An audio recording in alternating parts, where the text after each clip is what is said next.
IPL ರದ್ದು, ಶೀಘ್ರದಲ್ಲಿಯೇ ಮತ್ತೆ ಪಂದ್ಯಗಳು ಆರಂಭ. ಆದರೆ ಭಾರತದಲ್ಲಿ ನಡೆಯುತ್ತಾ ಅಥವಾ ಕೊರೋನಾ ಸಮಯದಂತೆ ವಿದೇಶದಲ್ಲಿ ನಡೆಯುತ್ತಾ?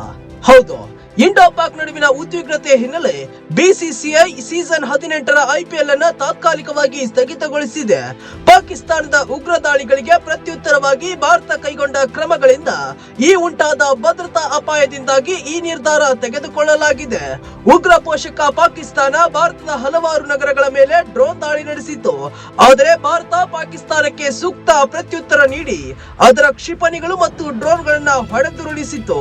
ಆದರೆ ಈ ದಾಳಿಯ ಪರಿಣಾಮದಿಂದಾಗಿ ಧರ್ಮಶಾಲಾದಲ್ಲಿ ನಡೆಯುತ್ತಿದ್ದ ಪಂಜಾಬ್ ಕಿಂಗ್ಸ್ ಮತ್ತು ಡೆಲ್ಲಿ ಕ್ಯಾಪಿಟಲ್ಸ್ ನಡುವಿನ ಐಪಿಎಲ್ ಪಂದ್ಯವನ್ನ ಅರ್ಧಕ್ಕೆ ನಿಲ್ಲಿಸಲಾಗಿತ್ತು.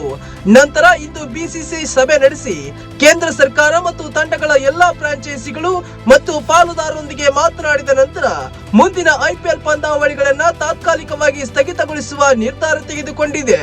ಅಂದ್ರೆ ಇದರರ್ಥ ಈ ಆವೃತ್ತಿಯಲ್ಲಿ ಉಳಿದ ಪಂದ್ಯಗಳನ್ನ ಮುಂದಿನ ದಿನಗಳಲ್ಲಿ ನಡೆಸಲಾಗುವುದು. ಆದ್ರೆ ಉಳಿದ ಪಂದ್ಯಗಳನ್ನ ಯಾವಾಗ ಎಲ್ಲಿ ನಡೆಸಲಾಗುವುದು ಎಂಬುದರ ಕುರಿತು ಇನ್ನೂ ನಿರ್ಧಾರ ತೆಗೆದುಕೊಳ್ಳಲಾಗಿಲ್ಲ. ಆದರೀಗ ಇಡೀ ಆವೃತ್ತಿಯನ್ನ ತಾತ್ಕಾಲಿಕವಾಗಿ ರದ್ದುಗೊಳಿಸಲಾಗಿದ್ದು ಉಳಿದ ಪಂದ್ಯಗಳನ್ನ ಶೀಘ್ರದಲ್ಲೇ ಮರು ನಿಗದಿಪಡಿಸಬಹುದು ಎಂದು ವರದಿಯಾಗಿದೆ. ಮೂಲಗಳ ಪ್ರಕಾರ ಹಿಂದೆ ಕೊರೋನಾ ಸಮಯದಲ್ಲೂ ಇದೇ ರೀತಿಯಾಗಿತ್ತು. ಆದರೆ ಮುಂದೆ ಬಾಕಿ ಇರುವ ಪಂದ್ಯಗಳನ್ನ ಯುಎಇಗೆ ಸ್ಥಳಾಂತರ ಮಾಡಿ ಆಡಿಸಲಾಗಿತ್ತು. ಹಾಗಾಗಿ ಸೀಸನ್ 18ರ ಪಂದ್ಯಗಳನ್ನು ಕೂಡ ಬೇರೆ ದೇಶದಲ್ಲಿ ಆಡಿಸುವ ಯೋಚನೆ ಮಾಡುತ್ತಿದೆ ಅಂತೆ ಬಿಸಿಸಿಐ. ಆದರೆ ಎಲ್ಲದಕ್ಕೂ ಸ್ವಲ್ಪ ಸಮಯ ಕಾದು ನೋಡಬೇಕಾಗಿದೆ.